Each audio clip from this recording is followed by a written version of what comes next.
Hey, good late afternoon, everybody. It is July 5th, 2025. We're in the Old Testament book of Ecclesiastes. We're going to read chapter 3, verse 1 to 8.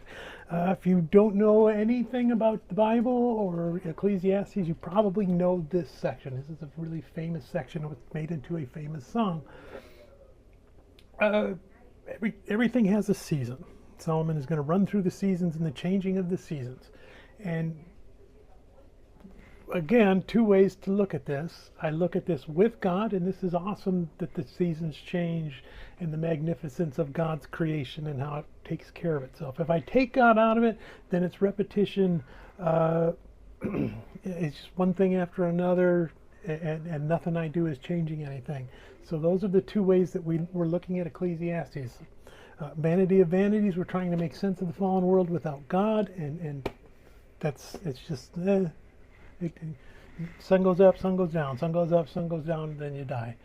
With God, wow, the sun comes up and gives us light and heat and brings flowers. So that's essentially what we're doing in Ecclesiastes.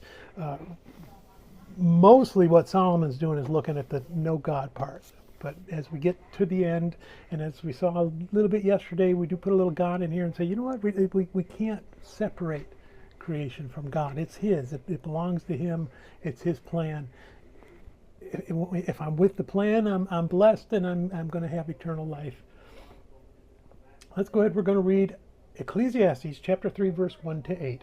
To everything there is a season, a time for every purpose under heaven, a time to be born and a time to die, a time to plant and a time to pluck what is planted, a time to kill and a time to heal, a time to break down and a time to build up, a time to weep and a time to laugh, a time to mourn and a time to dance, a time to cast away stones and a time to gather stones, a time to embrace and a time to refrain from embracing, a time to gain and a time to lose, a time to keep and a time to throw away, a time to tear and a time to sow, a time to keep silence and a time to speak, a time to love and a time to hate, a time of war and a time of peace. May God bless the reading of His word, and may God bless you. Bye.